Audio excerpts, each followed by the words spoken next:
बच्चे ने दी माँ बाप को एक सीख।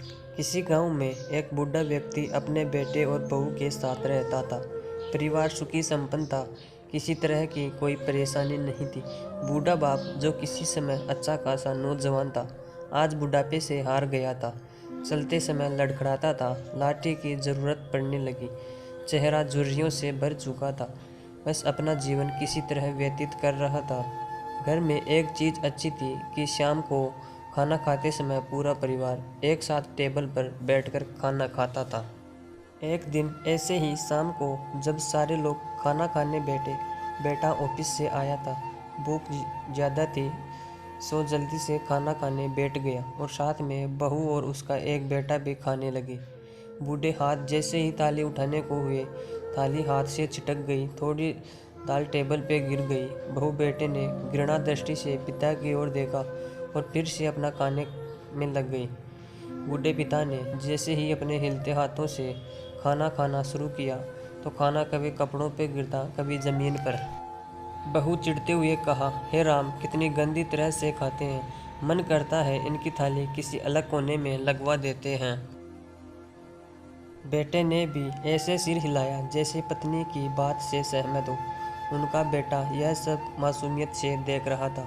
अगले दिन पिता की थाली उस टेबल से हटाकर एक कोने में लगवा दी गई। पिता की डबडबाती आंखें सब कुछ देखते हुए भी कुछ बोल नहीं पा रही थी। बूढ़ा पिता रोज की तरह खाना खाने लगा। खाना कभी इधर गिरता, कभी उधर। छोटा बच्चा अपना खाना छोड़कर लगातार अपने दादा की तरफ देख रहा था। माँ ने पूछा, क्या हुआ बेटे, तुम दादाजी की तरफ क्या देख रहे हो और खाना क्यों नहीं खा रहे? बच्चा बड़ी मासूमियत से बोला, माँ, मैं सीख रहा हूँ कि वृद्धों के साथ कैसा व्यवहार करना चाहिए। जब मैं बड़ा हो जाऊँगा और आप लोग बूढ़े हो जाओगे तो मैं भी आपको इसी तरह कोने में खाना खिलाया करूँगा। बच्चे के मुंह से ऐसा सुनते ही बेटे और बहू दोनों कांप उठे। शायद बच्चे की बात उनके मन में बैठ गई थी, क्योंकि बच्चा ने मासूमियत के साथ एक बहुत बड़ा सबक दोनों को दिया था। बेटे ने जल्दी से आगे बढ़कर पिता को उठाया और वापस टेबल पे खाने के लिए बिठाया, और बहू भी भागकर पानी का गिलास लेकर आई कि पिताजी को कोई तकलीफ ना हो। इस कहानी से शिक्षा मिलती है कि माँ बाप इस दुनिया की सबसे बड़ी पूंजी है।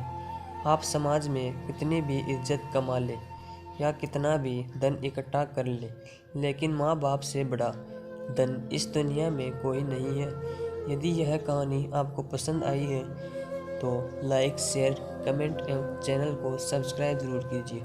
इस कहानी को पढ़ने के लिए आपका बहुत बहुत धन्यवाद।